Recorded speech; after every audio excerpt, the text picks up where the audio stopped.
Like last weekend, I was in Indy on Thursday, drove to West Lafayette and saw a client, drove to West Lafayette Thursday night, went to a client's wedding there on Friday. On Saturday, I flew home to Vegas. I got in my car and I drove to Utah, and I saw another client that night or that next day. And that's not for everybody. But for me, like, I have that why behind it that makes it worth it. And I know that when I show up and see these guys, it matters. And if I'm there face to face, they're more likely to tell me if something's not right than if I'm just in the background shooting them a text saying, hey, hope you're well. Welcome to the Raw Facts Podcast. I'm your host and producer, Ben Arthur, joined by NFL agent Molly McManimie. She is the director of football for Wasserman. NFL agent that I've known for the last couple years. Definitely one of the cooler agents out there, if I may say so myself. She's super friendly. She's on the rise. Definitely one of the young agents doing big things. And she's here to kind of tell her story. So, Molly, thank you so much for joining the show. How's everything going for you? Good. Thank you for those kind words. No problem. Yeah, it's good. It's weird hearing you say the Wasserman title because I'm still Yeah. adjusting to it, but good job staying current and getting it right. So everything's good. Just transitioning, just different stuff these days. For sure. And just to kind of touch on that real quick. So you were with Carrick Sports Management. Wasserman acquired that agency, hmm I guess. And this reminds me of something you said in a recent interview. I can't remember exactly where I saw it, but you mentioned you had been asked about the future of agencies, and Yeah. you said you kind of could see a world where essentially all the NFL guys are represented by 5 to 10 agencies, with all the smaller ones getting bought out, acquired, and those smaller agencies becoming more rare, and that's kind of recently happened with you guys joining the team at Wasserman and all your clients going over to Wasserman as well. I guess, why is that kind of what's happening in your opinion? What from an economic standpoint, or whatever, why is that kind of been the move in the agent space? It's just like the truth is the sports agency business is not a very lucrative, profitable business. Our as in football specifically, Mm, our business model is backwards in football. We put money up front for guys who we are working for. So typically in most businesses, you provide a service and someone starts paying you to do the service. We essentially go the opposite direction. And so you start in the red on everybody. And with that, you need a lot of capital to be able to keep up, but it's really hard to get to the green. And we are very mhm, fortunate that with my boss started with absolutely no clients. And in 15 years, we've become so profitable that another company wanted to buy us. And we're very thankful that we were able to build that. But the truth is that for us to continue to evolve, we would have to keep putting money into the business to grow the way we need to in order to keep up. And there are agencies out there like Wasserman that already have the resources that we would be expanding into. So mm, they have marketing departments and people dedicated to NIL. Just the way this business is moving, it just makes sense for, at least it made sense for us to join forces with existing infrastructures rather than trying to build that out on our own. mm, And we would be the ones taking the hit, like it would be me and my boss and anyone else that worked for us that would have to sacrifice our income in order to put it back into the business to keep up. So for us, it just made sense to find a company that we aligned with. And when I did that interview, this was actually already in the works, so I knew it was happening. oh, got it. We obviously couldn't tell anyone until it was final, just to be sure. Um, and so it's what makes sense if you want to stay in this business and not have to just absolutely overexert yourself and sacrifice your own income and earnings. This is a very stable way for my boss and I to continue on and to keep growing as agents, but to kind of take the pressure off of us to run the business at the same time, if that makes sense. Yeah, no, it does. And for you personally, Molly, like how did you get into the agency space? Like what inspired you to want to be one? I mean, initially it was very superficial and surface level. I wanted just to work in football because I loved football, and I think that's what a lot of people, that's where they start. And I knew I wanted to go to law school, so I didn't really know how to marry the two until I had a conversation with someone one day, and they said a lot of agents are lawyers, and so it made sense for me. Um, but what it really developed into once I started actually working is just wanting to give these guys another option of what's just been out there forever. And my why has really transformed into just taking care of the human beings. And they are seen as athletes and entertainers, but really like taking care of the person and making sure they're set for life after football, and all they have to worry about is football while they're playing it, and getting to know their families and just helping them grow into good men, husbands, dads, businessmen, just good citizens of society. And doing it from a place of just like really caring about the human being. And I think that God has matched me up with the right people, and the people that don't choose me, and that's fine. And they're never, that wasn't meant to be. But the people that do, I feel like it's because there's something that I bring that they need. And it's not always just the football stuff. It's everything else. I think that I actually care, and I always say like that's my superpower. I honestly, and this is gonna sound so stupid, but I don't care really about the money. Mm. I really do like lose sleep over them not being taken care of if something is going wrong. So I just over time have learned what good of people these guys are and how they just need people in their corner, whether it's football related or not, that want what's best for them, regardless of what that monetary value is that they bring me. And Molly, you mentioned the stuff outside of football, outside of maybe the contract negotiations that you're doing on behalf of your clients, maybe those marketing deals. What are the parts of your job that you think people don't really understand, or all the things that kind of lead up to those things that we see get reported? Yeah, our the contract negotiations is such a small part of our job. If you're lucky, it happens two or three times in your career, maybe more. And so, and the initial rookie contract is there's not a ton that goes into that. So it's funny that that's what people think of when they think of agents, because it's just so small. And there are agents who do that and then they don't really communicate with their clients much outside of that. And that's fine. I think that's one style of representation. If that works for guys, then that's great as long as they're told that up front. Um, but for us, in the way that we represent our clients, we're very hands on and involved, and we pride ourselves on personal attention. So that's everything from making sure that their health insurance is all in place before they make it onto a team, and making sure when they're not on a team and they're going through a period of, they got cut and they're waiting for the next opportunity, that they know that we're working on their behalf and that we're not just sitting around waiting.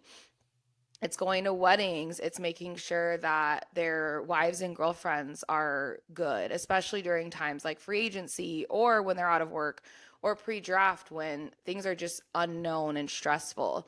I always say like we're there to be the peace, because we do this all the time and we know everything's going to be okay. They don't always know that, or they don't feel it in the moment. So we provide just like this amount of certainty that they're going to get through this. We've been through this before. It's not the end of the world, and just general like counsel and friendship. Like I said, so much of what we do is just advocate for these guys and we're in their corner. And a lot of that is fighting for them when it comes to injuries, making sure they're not rushed back onto the field, making sure they get their second opinions, making sure that they're not getting cut as healthy when they're not healthy so that they get paid for longer amounts of time. Just fighting for them in all aspects of their career and showing up for them off the field just for things that are important to them, whether that's their family, their charities. Um, there's so many things that these guys do in their off seasons and just being present. So for us, that's our style and that's how we've chosen to do it. And it makes it a lot more rewarding because we have these relationships that really are just so much bigger than our business working relationship. So the contract is really small. Really, what we are, we're problem solvers, we're advocates, we're friends, and we're peace for these guys. So you bring attention to that kind of contrast, Molly. You say how like the agents who kind of just do the contracts, and then there isn't maybe as much of a personal, intimate relationship. But with the way you go about your job, really, it's not only a partnership, it's a relationship, and you look out for them as a friend or a family member. With representing multiple guys, right? Like on different teams, you maybe have to go across the country to check in on guys, or check in on their families, or go to their games, or go to this dude's practice, but then you have to go across the country and check in with another dude. How difficult is it to kind of manage? I know there's that passion to want to, uh, relationships being such a core part of what you're doing, but what is it like to manage that on a regular basis, because you are kind of looking after so many guys? Yeah, well, I think you have to be realistic with how many you can take on, right? Like, I think that's the problem in the industry is it's a lot of people are volume based, so it's just about adding clients. And I don't ever want to get to a point where I can't service guys properly. Um, and I think we're at a good point. I mean, even though I'm part of Wasserman, like we have 8 agents for the amount of guys that we have, and I service myself a certain amount of guys. I'm not servicing everybody. Um, those that everyone has their own kind of umbrella they're under. So it's that first, that being realistic and not being so obsessed with volume that you forget that you're going to lose quality if you are too concerned with quantity. um but you just have to make it happen. Like, if you're going to sign up and do this business, then you're not going to be home a lot, and if that's not something that you enjoy or you're willing to do, you shouldn't go into it. Mm. And people think that's not like fair or whatever, but there's other jobs that don't require you to do that. So just be realistic. And like, I last weekend I was in Indy on Thursday, drove to West Lafayette and saw a client. Drove to West Lafayette Thursday night, went to a client's wedding there on Friday. On Saturday, I flew home to Vegas. I got in my car and I drove to Utah, and I saw another client that night or that next day. And that's not for everybody.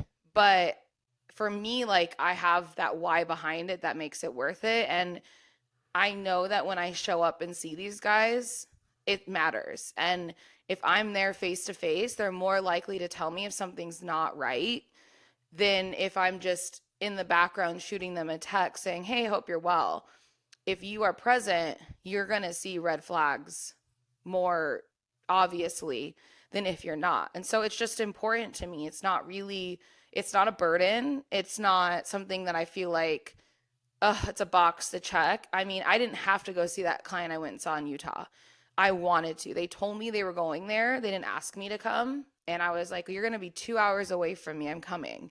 Even though I traveled that whole day coming home from Indiana, it's not like the easiest thing in the world to do, but it's my job. And it makes it more rewarding for me, which is motivating. But I don't see the point of signing up to do this if you're not willing to go be with your clients. It's no secret that the NFL is spread across the whole country. Hmm. It's no secret that your guys are not going to be on the same team. So when you get into this, you should be prepared to spend a lot of time on the road, a lot of travel for little bits of time with the guys. But if you're working for good people who appreciate it and that you actually enjoy being around, it just feels like you're hanging out with friends.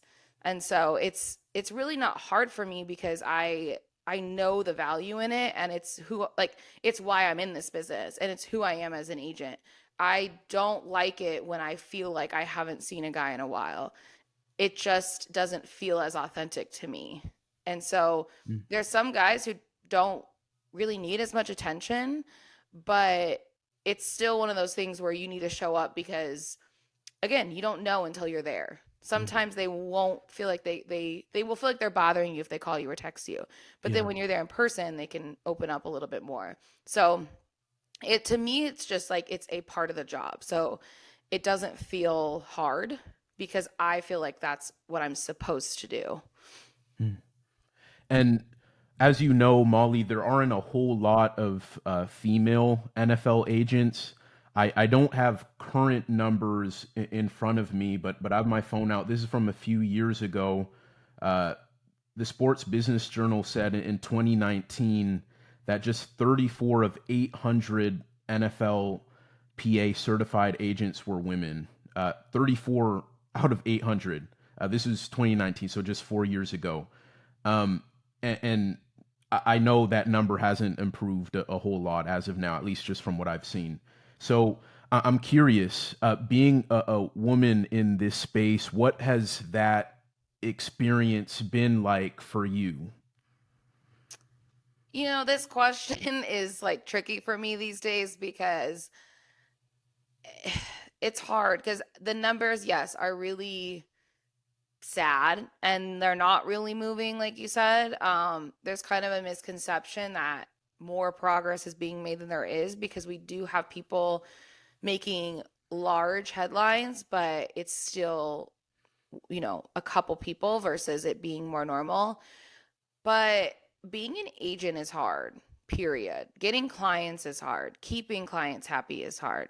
Uh, Like being able to sustain in this business is hard for anybody. I don't care if you've been in this business 50 years, 5 years, if you're a man, you're a woman, it's hard. And so I don't want to sound like I'm minimizing anyone else's experience, but I don't really feel the weight of being a woman. I think that if you do the work and you are prepared and you conduct yourself with integrity and you do things the right way, that people are going to respect you. And that's been my experience. GMs, scouts, coaches, other male agents, for the most part, I've had nothing but positive experiences. And I don't feel this overwhelming sense of like, oh, they don't think that we belong here. I don't. I really have good relationships across the entire sport. And I think that if you get too caught up in being a woman, then you're going to overcompensate instead of just doing the work. Mm, And there is a time and place to overcompensate in the sense that you are probably going to have to work a little harder and prove yourself a little more to certain people, but it's like I said, it's hard for anybody. It's not uniquely hard for me, in my opinion. I think there are probably guys who have decided to not answer my texts or take a meeting with me or give me the time of day because I'm a woman. I don't know. No one's ever told me that up front. mm, But all I know is my boss, who's been doing this for 25 plus years, also gets ignored sometimes. He also doesn't get every meeting he asks for. And he's white, male, experienced. Like yeah. all the boxes are checked for him that are supposed to be checked. I know that my super successful female counterparts get left on red and ghosted.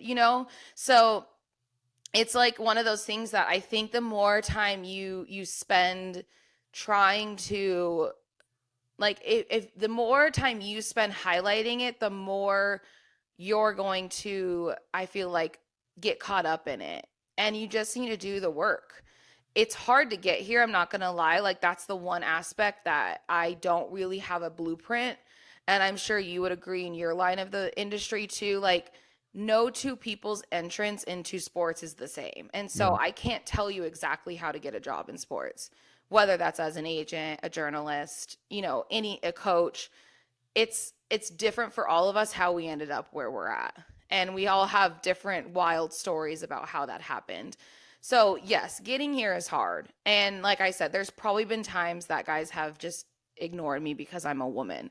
But there are a lot of guys who don't. And regardless of who I was, there was always going to be people that were for me or against me, no matter what I looked like. So I focus more on the work and the merit and just lean on that. And there are so many positives that I bring. Like I said, I'm here to be a different option. I think women are nurturing, they feel safe. I think women get stuff done. I think for a lot of men, the person they trust most in their life is a woman. So I think when it's presented to them, there are a lot of things that like make the light bulb go off and make sense of why a woman should be an agent. So I try to focus on all those positives of that then rather than make it out because like I said I really don't have a lot of stories of people not treating me well, and I'm thankful for that. And I think that the league deserves more credit for that because there are a lot of stains on the league with when it comes to women, and I'm not like minimizing all that at all. But one area I will give a round of applause is my area because I get treated very well by everybody that I connect with across the board. And Molly, coming up in this industry, or even if you were a kid, was there like an agent, maybe a female sports agent, or someone that you looked to, or someone who inspired you, and you're kind of like, oh, I kind of want to carry myself as they do in this business? Yeah, I mean, one of the first people that I connected with was Kelly Masters, and I wouldn't say I was a kid because I decided I want to do this at 19 years old, and by the time I knew I had a lot to get done before I could even consider doing it. You have to have an advanced degree. So I was 19. I was a sophomore in college, so I still needed to finish my degree, get a graduate degree, and then take the NFLPA exam. So I was still about 5 years out from even being able to call myself an agent, let alone really pursue this. So Kelly Masters was one of the first women that I came across, and she had been doing it for a while. So I very well could have discovered her earlier. But her and I connected early on, and that was kind of one of the people that I wanted to be like. And Christina Phillips has been doing this for a long time. There's other women that have been too, but um, back when I was a kid, there wasn't as much social media presence of people's business personas, so it's kind of like what's on Facts. TV, what can you Google? So I'm happy now that that can be different for people and they can see those of us doing it and just see it's very possible. But she was probably like the first one when I really was like about to get certified, kind of digging my heels in that I looked up to. In the off season, what does your day to day look like, and how does that maybe contrast to what it looks like during the regular season, where there are games, and maybe you're checking in more so maybe from afar, or flying in for games or practices or what have you? Yeah, so season is Mondays are crazy. We're in the office Mondays always because injuries and just other things are happening across the league. So Mondays are insane and it starts at like 5, 6 a.m. because that's when New York wakes up. So all the East Coast teams are getting to work at that time. So we have to be ready to make calls, pitch our guys that are out of work, check in on injuries, make sure our guys are good. A lot of guys like to like kind of debrief after their game, so they'll call you, you catch up, tell them what you thought they did well. Um, and we're usually at a game every weekend. So, Mm. for I think a lot of people think that's just like the coolest thing, and it's fun, but it's exhausting and it is so little time with the client. Typically, you fly in Saturday morning or afternoon, depending on what city you're in. You see them for about an hour. They have like an hour free on Saturday nights where they can see family, go to dinner, whatever, because a lot of people don't realize these guys fly in, they immediately go into meetings. So they're not just hanging out, they are working. And they usually get like an hour to 3 hours of free time.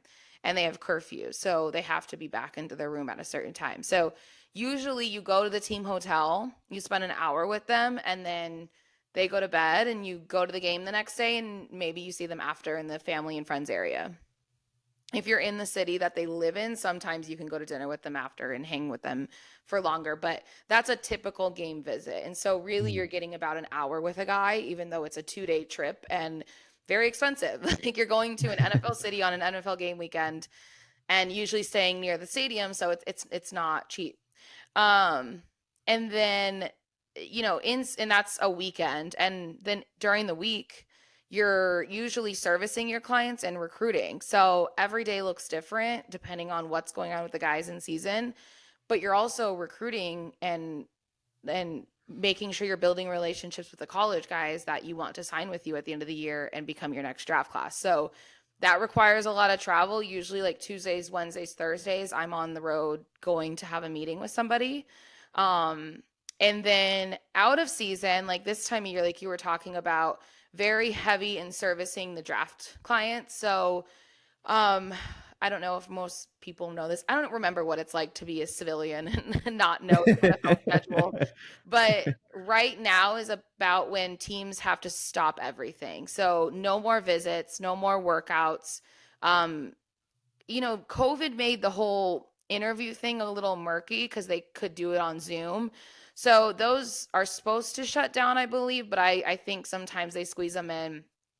Teams will text guys that they're recruiting, which are guys that they think are going to go undrafted, that they want to sign with them after the draft. So that goes on, and a lot of people don't realize that. Um, but other than that, like everything is pretty much shut down at this point. But from January 1st through about now, it's nonstop for the draft guys. And that's we move them into their combine facility, we pay for training, we pay for housing, we pay for food, we pay for their rental car, we pay for their Ubers. If they're, we go to the combine, we go to the Senior Bowl, we go to the Shrine Game, we go visit them at their combine training facility, and then after the combine, you're going to pro days, and in between the combine and now, also intertwined with pro days, guys have visits, interviews, and workouts. So we're the schedulers of that. Usually teams reach out to us and say we want to bring this guy in, or we want to fly out our linebacker coach and have him come work out with you. So the league rule is if a guy goes to the facility for a visit, and this is a 30 visit, not a local day, for a 30 visit, they are not allowed to work them out at the facility. It's not allowed. So if a Mm. guy's going on a visit, it's usually overnight. They fly in, they go to the dinner the next day, they meet the coaches, yada yada. Um, if they come to them, it has to be in their high school or college city. So they can only work them out in those two places. And I have to help with that. So if they want to work out, I have to make sure the high school or the college will have bags, a board, a field, all that stuff. And we keep the schedule. So we're scheduling all of that, making sure the guys are good, they're healthy, making sure they don't need anything. And we're talking to teams now about what the prognosis is for next week. So lots of moving parts this time of year because we're also still we're done with free agency, but there's still guys that we're trying to place, and that all just got done. So those guys are in their new cities for OTAs, and yeah, there's a lot going on. But it's very different, but same in the sense that it's always just about problem solving and making sure your clients have what they need. So within all that, Molly, like checking in on guys, making sure they're set, like physically, emotionally, financially, all this. How do you find time for yourself? Like how do you like how do you make sure you stay sane and good so that you are able to help all your clients to the best of your ability? So the first thing is that I am very um how do I say this? I'm very involved at my church, and I've learned over the years that it's kind of a non-negotiable for me at this point. And obviously during the season I miss church on Sundays, most Sundays. But I have a small group that I meet with on Wednesdays, and they are who I go to and I get poured into. So if they listen to this, they're going to laugh because they're like, you talk every single time. But sometimes I go and they are just speaking things that I need to hear. And sometimes I'm the one. So we're just a really close group of friends that when I'm around them, my soul is just fulfilled. And they remind me of like all the good parts of life and everything that's good. And, we study the Bible, obviously, but it also is just about the community and the fellowship. So that is a non-negotiable for me when I'm able. I have, it's kind of like the gym. I'm also like, I told you it was going to happen. It's all good. I don't really compromise on the gym. I am very, I stay aware of my body. Like if I have a really early flight and a really late night, I'm not gonna, make myself sick by going to the gym because I feel like I have to. But I am that person that will work out in the small Marriott hotel gym because it just makes me a better person. Yeah. So I don't negotiate on my God time, my gym time, and I'm really lucky in that I work for somebody that from day one told me family always comes first. And so that means I don't miss weddings. I don't miss Christmas Day. I don't miss Thanksgiving Day. Now, I might miss the day before or after because that's heavy recruiting season, but I don't miss those days with my family. And when something comes up that's super important to me and my family, he never tells me no. And I think we recruit guys that their character matches up with that, where their families are important. So they understand if I say, like, hey, it's my niece's birthday, I cannot be there. They not only do they say that's fine, like they respect and admire it. I really work best with guys that want me to be a human being and don't want me to overextend myself to the point of, not seeing my family. So I've just learned that I'm better at my job when I do those things. And if there's somebody that doesn't align with that, they're probably not for me anyways. And so it gets tough. Like when you're recruiting, you're at the mercy of the college guy's schedule.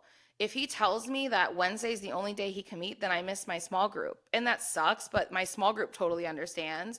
And Yeah. when I miss church on Sundays, like I have to figure out what that looks like for me. So I can watch online if I prioritize it, or I have to make sure that, I find a way to fill myself up in that regard on my own. So there's always going to be compromise, but there's certain things that, like, I just, if there's something that you need to put your foot down on, just do it because I'm a better agent when I prioritize those things. And so it's been a process figuring it out. Like what does sanity look like for me in this business?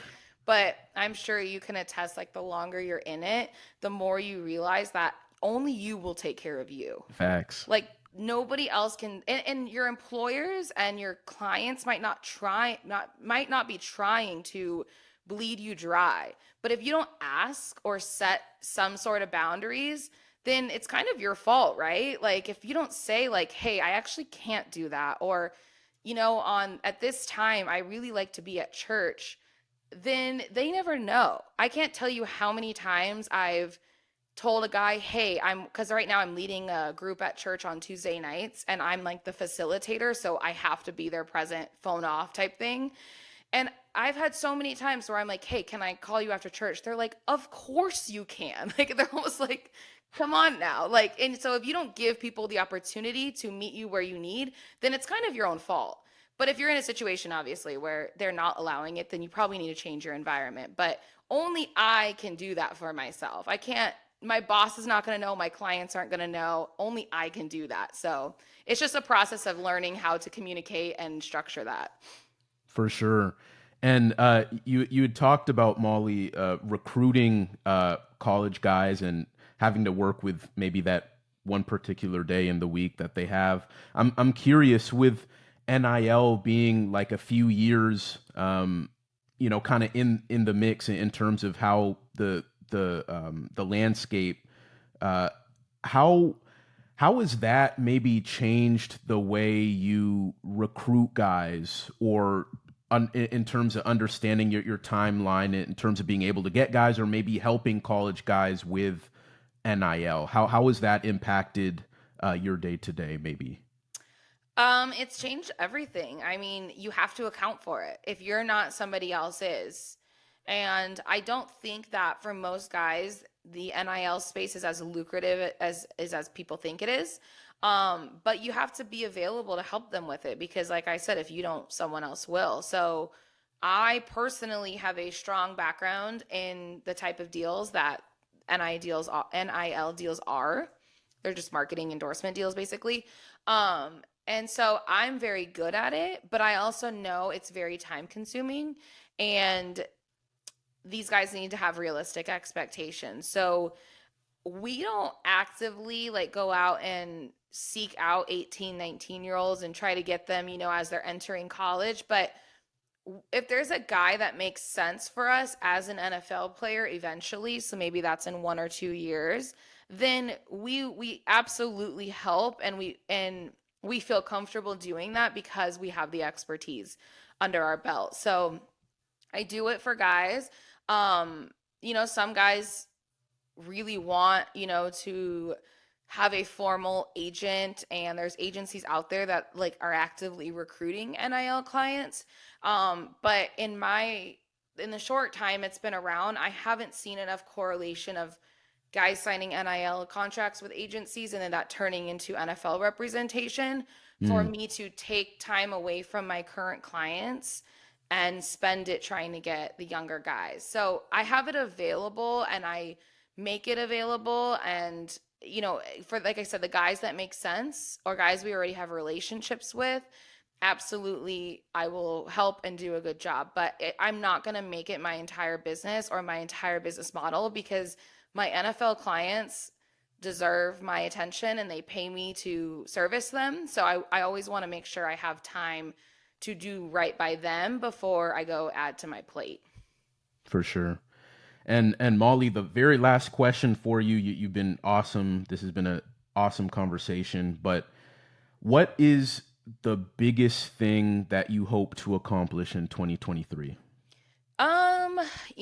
That's a great question. And I'm going to sound so cheesy, but I really have learned that my goals are just simply silly compared to what God has for me. And I don't like to measure myself based on worldly accolades or industry accolades, because it's just setting yourself up for disappointment. And quite often you're setting the bar low because God is like, nope, bigger. And so I think for me, more than like a concrete goal, I just want to like continue to become like gain my confidence in what I do best, and just keep growing into what I'm supposed to be from where I already am. Like I really feel my confidence growing these last couple years, and I feel so assertive and like I belong. And that's hard to feel and to get to, and I'm proud of that. And I've finally at a place, I don't really get caught up in the comparison game anymore. I'm happy for people when they're successful. I'm happy when they find more success than me in this business, because I just have a larger view of what success looks like to me. Yeah. So it's really just about like maintaining that peace and growing in the direction that I'm supposed to grow in. If that means more clients, then great. If that means, doing more for the clients I have now, great. If that means exploring more skills that, would serve Wasserman best, then great. I'm just open to anything, because every time I've thought like I had my plan figured out, it's silly. Mhm. And like just generally, I just love helping the company grow. And now that it's like a new challenge now with a new company. So I just want to keep helping our specific company grow and become the best.